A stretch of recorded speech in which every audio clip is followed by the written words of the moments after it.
Right now, across Canada, families who pay attention are quietly clearing specific shelves at grocery stores. Not rice, not flour, not the obvious staples. Something else. 9 specific foods. And if you walked past those shelves at Loblaws, Sobeys, Metro or Costco today, you would have no idea anything was wrong. They still look mostly stocked. That is exactly how these shortages begin. Here is what most Canadians do not know. The International Council for the Exploration of the Sea, IECES, the body that sets sustainable catch limits for the North Atlantic, has advised cutting the 2026 mackerel quota by nearly 70%. American beekeepers lost 62% of their managed colonies in just 12 months, according to the USDA Agricultural Research Service. The FAO Vegetable Oil Price Index hit a 3-year high in 2025 and climbed another 13% year-over-year by March 2026. And one item on this list has a documented shelf life of more than 3,000 years. By the end of this video, you will know all 9, the real reason behind each one, and what to do about it this week. Let's go. Number 9. Canned sardines and mackerel.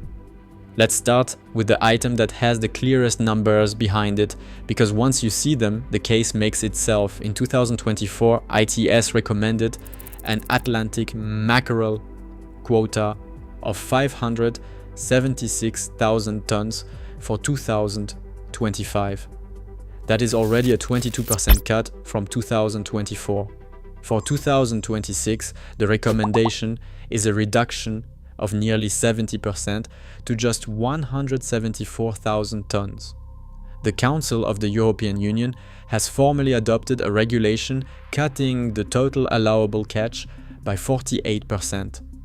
Canada's Department of Fisheries and Oceans operates within the same scientific framework, and the pressure on Atlantic fisheries is structural, not seasonal. What is driving this? Chronic overfishing. Actual catches in 2024 ran 21% above the ICAS limit. Warming ocean waters are shifting where these fish spawn and migrate. The biomass of Iberian sardines between Portugal and Spain fell from 1.3 million tons in 1984 to roughly 1/10 of that by 2015, according to a European Parliament study and reporting by National Geographic.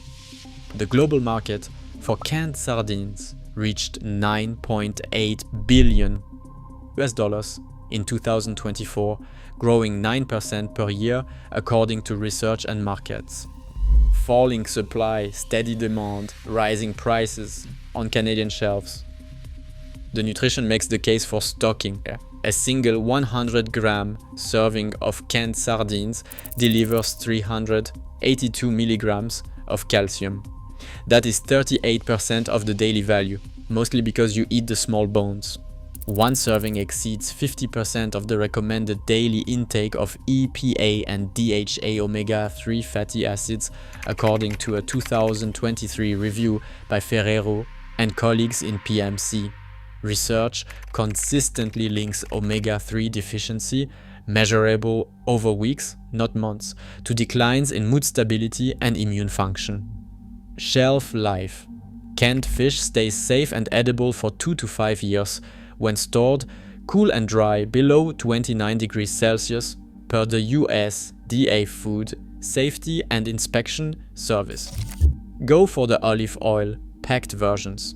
The oil adds quality fat to an already dense product, and buy now before the 2026 quota cuts work their way through to retail. Number 8. Canned tomato paste. This one catches people off guard. Tomato paste has been cheap for decades. How can it possibly be disappearing? Start with one number, 56%. That is the share of all global processed tomato production concentrated in just 3 regions, according to the World Processing Tomato Council. California, 24%, China, 20%, Italy, 12%. The rest of the world divides what is left.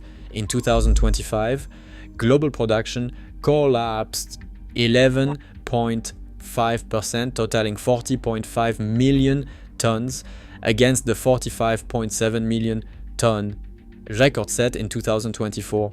China cut production by 42%, California cut by 7%. Italy is fighting persistent drought across Sicily. Italian processed tomato pricing climbed to 145 euros per ton in 2025, up 5% from 2024. Chinese paste free on board sits at $900 per ton. European pricing runs from 1,100 to 1,200 euros. American pricing runs from $1,200 to $1,300. When three regions concentrate half of global supply and all three have problems at the same time, shelves go empty. For Canada, this hits hard. We import nearly all our processed tomato products, mostly from the United States and Italy. When their production drops, our shelves are first in line to feel it. On the nutrition side, tomato paste concentrates lycopene at levels fresh tomatoes cannot match, up to 52 mg per 100 grams. A 2022 review by Salehi and colleagues in PMC showed that cooking and canning increases lycopene bioavailability by roughly 35%. A 2017 meta-analysis by Cheng and colleagues in the Atherosclerosis Journal reported lycopene supplementation lowered systolic blood pressure by 5.66 mm of mercury. Unopened canned tomato paste keeps for 24 months. Once opened, freeze it in portions if not used within 4 days. Keep it stocked. Tomato paste is one of the few shelf-stable ingredients that genuinely transforms what you store. Rice becomes chili. Canned beans become soup. Pasta goes from filler to dinner. Number 7. Bulk yeast. Most people have never stopped to ask where yeast actually comes from or how few companies make it. Yeast production globally is dominated by just 4 multinationals. Les Safres in France, AB Mauri in the United Kingdom, L'Allemande in Canada, yes, one of the 4 is Canadian, headquartered in Montreal, and Christian Hansen in Denmark. That is the entire commercial supply chain. In December 2024, Les Safres acquired the yeast extract business from DSM Firmenich. Earlier that year, Les Safres took 70% of Biorigin. Consolidation is accelerating in an already concentrated supply chain per Les Safres' own press releases. The global yeast market is projected to grow from $5.5 billion in 2024 to $11.8 billion by 2033, according to SkyQuest Technology and Mordor Intelligence. Industrial dry yeast in Europe runs 2 to 4 euros per kilogram in 2024. What about bakery inflation? In the United States, bakery prices peaked at 14.5% year over year in November 2022, according to the Bureau of Labor Statistics. Flour climbed 18%, bread 12%. American wheat surged 84% between January 2021 and May 2022, driven by climate stress, the pandemic, and the war in Ukraine. Statistics Canada documented similar pressure in our Consumer Price Index bakery components through the same period. Yeast is a source of protein, supplying 40 to 50% on a dry matter basis, plus B-complex vitamins. Sealed dry yeast keeps for about 2 years in a pantry. After opening, it lasts about 4 months refrigerated and 6 months frozen when stored in an airtight container, according to Bob's Red Meal guidance. Here is the leverage. Baking your own bread from flour, water, salt, and yeast is one of the most autonomous things a household can do for food security. Without viable yeast, that capacity disappears, and there is no easy substitute. The Food and Agriculture Organization Vegetable Oil Price Index, the global benchmark, ran 17.1% higher in 2025 than in 2024, a 3-year high. In March 2026, it climbed another 13.2% year over year, hitting 183 points, palm, soybean, sunflower, and canola are all rising together, according to the Food and Agriculture Organization Markets and Trade. In Canada, statistics. Canada's Consumer Price Index has shown cooking oils and fats moving sharply upward through 2024 and 2025. We are not insulated from global vegetable oil pressure. Whatever drives the Food and Agriculture Organization Index drives our shelf prices within a quarter. The root cause: Ukraine was responsible for 47% of global sunflower oil exports in 2021. Together with Russia, the two countries controlled about 75% of the world market, with Ukraine supplying 50% and Russia supplying 25%, according to the International Food Policy Research Institute.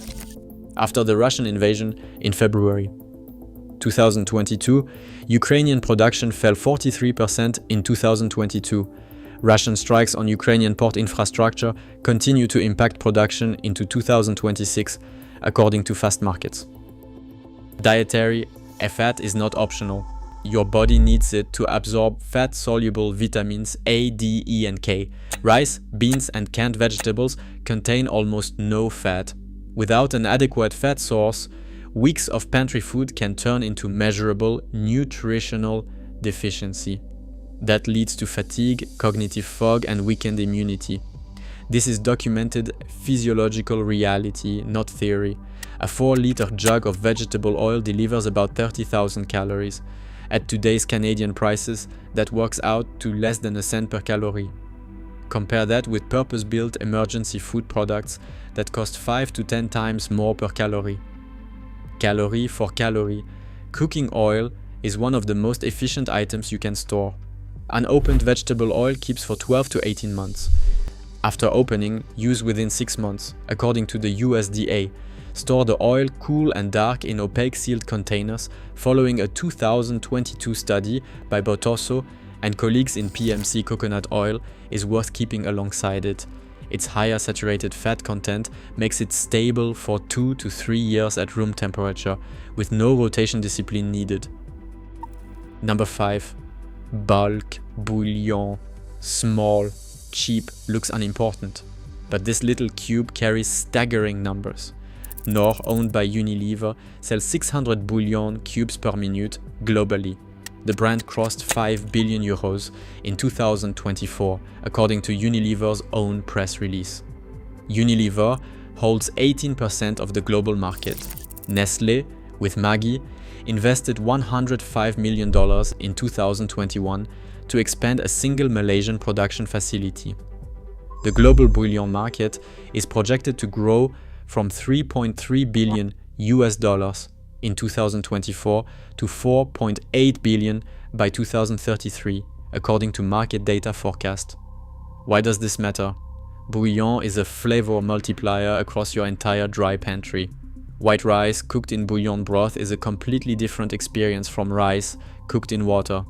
Canned beans simmered with bouillon become an actual meal. Canned vegetables and bouillon become soup. There is a warning attached. Each medium cube carries 800 to 1,200 milligrams of sodium. That is roughly half the World Health Organization's daily recommendation, according to a 2022 study by Wegmuller and colleagues in Frontiers in Nutrition. Use it with moderation. In a stocked pantry scenario, vary your sodium sources with dried herbs and spices. Shelf life is 2 to 3 years when kept dry and cool, according to United States Department of Agriculture shelf-stable food guidelines. The bulk format, those tubs containing 200 cubes, is what is disappearing from warehouse stores like Costco. The retail packets are still around. For building a real reserve, buy in bulk while you can find it. There is a documented psychological dimension that most preparedness content underestimates.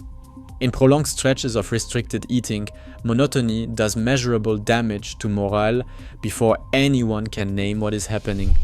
Research on extended food restriction in military and humanitarian contexts consistently shows that flavor variety is one of the most effective practical interventions. Bouillon does not fully solve the problem, but it meaningfully slows the erosion. Number 4. Shelf-stable bacon. Fully cooked, vacuum sealed, no refrigeration needed, 18-month shelf life. The first reaction most people have is skepticism. That is fair. 30 seconds in a pan changes the impression. The smell fills the room. The flavor is unmistakable. It is not the best bacon you have ever had. But in the context of a limited food supply, that distinction carries more weight than it sounds. Most staple emergency foods are carbohydrate heavy and nearly fat-free. Rice, beans, pasta, canned vegetables, almost no fat. Adding shelf-stable bacon meaningfully shifts the nutritional profile. The caloric density makes it efficient. And for households that depend on familiar comfort foods, bacon hits a sensory familiarity threshold that abstract calorie counting cannot. Here is what is worth paying attention to right now. Several brands that produced shelf-stable bacon reliably, just 12 to 18 months ago, have moved to backorder status or quietly discontinued the product. Industry trade publications, including Supermarket News, have documented the shrinking availability. When manufacturers are pressed about restock timelines, their responses are vague and production challenges are cited. No resolution date is given. When a company cannot tell you when a product is coming back, it usually means they do not know. That is a different kind of signal than a normal back order. The window for finding this product at a reasonable price is closing. Yoder's canned bacon and similar brands are common starting points for Canadian buyers. ACE, while it is still straightforward to find. Number 3. Canned butter. Most people have never bought it, never thought about it, never noticed it on a shelf, and that is exactly what makes the supply situation easy to miss. Canned butter, real dairy butter, sealed into shelf-stable packaging, designed for long-term storage, has sat quietly in farm supply stores and specialty shops for years, invisible to most shoppers. Two things have shifted recently, and they are pulling in opposite directions.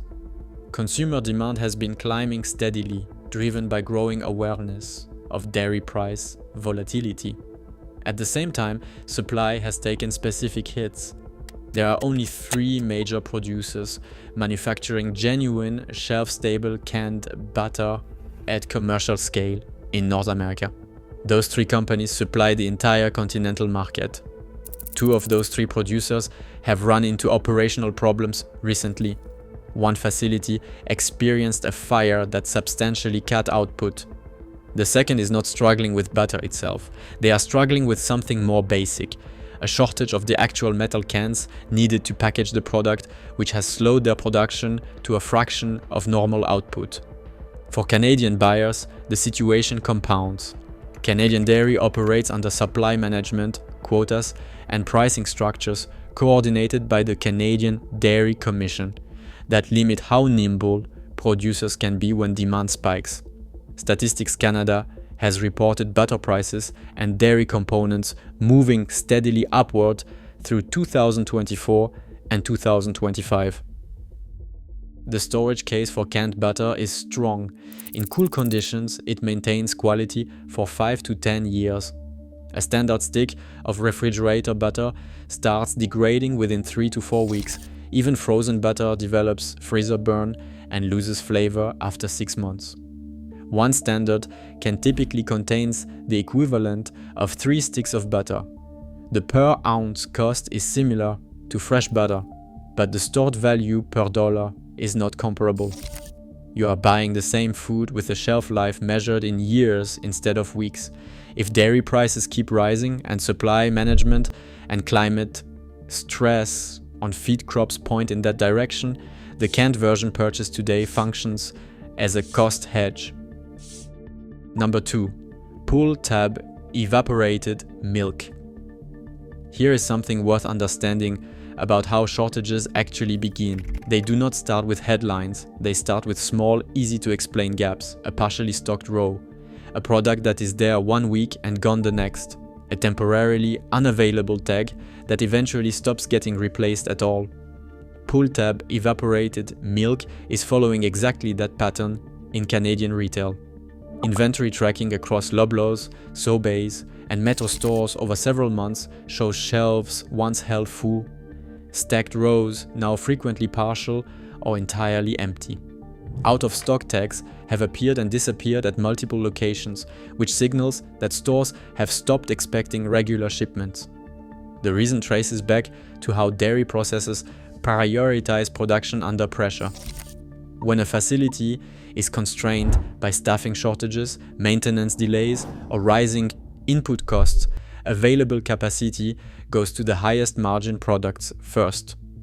Fresh milk and cheese generate significantly more revenue than shelf-stable alternatives. Evaporated milk, especially the more specialized pull-tab format, moves to the back of the line. The pull-tab detail is not minor. In any situation where normal routines are disrupted, a power outage, an evacuation, anything where your kitchen is not fully functional, being able to open a can without a separate tool is a real practical advantage. It sounds trivial right now. It will not sound trivial when you are 3 days into a power outage in February in Ontario or Alberta, and the can opener is in a drawer you cannot find in the dark. The nutritional case is stronger than people realize. Water content is reduced by roughly 60%. 1 cup delivers about 16 grams of protein in concentrated form. It works in coffee, baking, soup and sauces. Reconstituted with water, it serves as a near identical substitute for regular milk in most cooking applications. For households with young children, elderly family members, or anyone relying on dairy for calcium and protein, having a shelf-stable dairy option that requires no refrigeration carries real practical weight. The shortage here is quiet, gradual and structural, which is exactly why it is still early enough to do something about it. Number 1. Honey in large containers. This is the only item on this list that will never expire. Not in the marketing sense, in the literal chemical sense. Honey has a water activity level too low for microbial growth. Its acidity inhibits bacteria and it produces trace hydrogen peroxide enzymatically, providing additional antimicrobial protection. Archaeologists have recovered honey from Egyptian tombs estimated to be over 3,000 years old. When tested, it was still chemically intact and still edible, according to Smithsonian Magazine. 3,000 years. Nothing else in your pantry is in the same category. But there is a complication, and most people have not noticed it yet. American beekeepers lost 62% of their managed colonies between June 2024 and March 2025, according to the Apiary Inspectors of America. More than 1.6 million hives were lost. Auburn University reported total losses of 55.6%, the highest annual loss since systematic tracking began in 2010.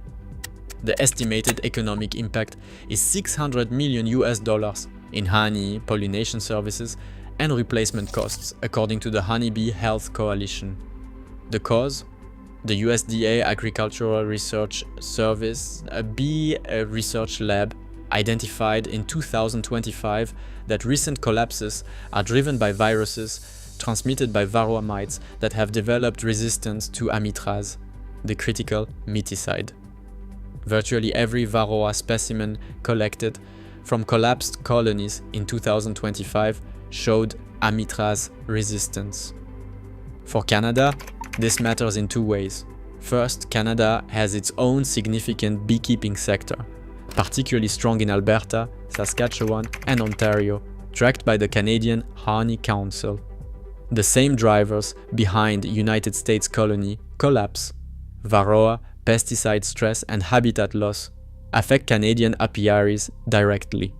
Second, when the United States market contracts due to colony losses, global competition for honey supply intensifies and pricing pressure flows back to Canadian importers and beekeepers alike. There is also an adulteration problem. The US Food and Drug Administration found 10% adulteration in imported honey samples tested from 2021 to 2022. Cane and corn syrups were labeled as pure honey. The Canadian Food Inspection Agency runs similar testing programs, and the issue persists at the global supply level. And honey's utility goes beyond sweetener. In 2016, a paper by Carter and colleagues in Frontiers in Microbiology documented honey's effectiveness against MRSA, antibiotic-resistant Staphylococcus aureus, without resistance development.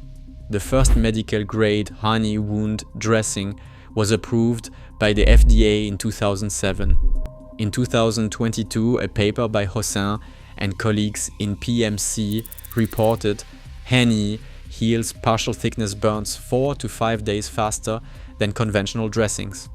Large containers, 5 kilograms or more, are the format that makes sense for storage. They offer the best cost per ounce, the best storage efficiency, and given the indefinite shelf life, no rational downside. Crystallization is natural and reversible. Gentle heating in a water bath below 40 degrees Celsius restores liquid form with no quality loss. Buy the largest container you can find. If you can buy from a Canadian beekeeper directly, you bypass the adulteration risk entirely while supporting domestic supply. Here is what ties all 9 of these together. Statistics. Canada has documented growing food deserts across rural Canada. Combined with concentrated global production, climate-driven supply disruptions, geopolitical conflicts that have become permanent features of the trade landscape, and rising packaging costs, what you are watching is a slow structural erosion of food availability that most people are not actively tracking. These 9 items were not chosen for drama. They were chosen because each fills a specific nutritional gap that pantry staples like rice, flour, and dried beans do not fill. Rice is mainly carbohydrate without fat.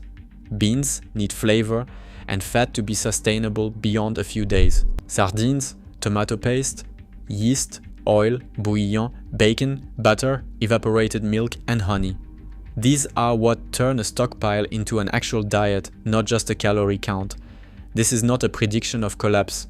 It is an observation of documented supply trends and a practical case for building a modest, rotating reserve before specific items become harder to find or more expensive to buy. The approach does not need to be dramatic or expensive. On each of your next 3 grocery trips, add 2 items from this list to your cart. 2. At a normal grocery budget, that addition is barely noticeable. Done over 3 trips, you will look at your pantry and find you have built a real usable buffer. Not panic stockpiling, a practical reserve that insulates your household from the kind of spot shortages and price spikes that are already becoming routine across Canadian retail. The Canadians who will be in the best position 6 months from now are not the ones who react when shelves are visibly empty and the news starts covering it. They are the ones who acted when things still looked fine. When the gaps were small, when acting was easy, when the window was open, canned sardines and mackerel, canned tomato paste, bulk yeast, large format cooking oil, bulk bouillon, shelf-stable bacon, canned butter, pull tab, evaporated milk, large format honey, 9 items, 2 per trip, 3 trips. The decision to start this week costs almost nothing. The decision to wait costs more than most people understand until the moment it is already too late to get ahead of it. One last thing.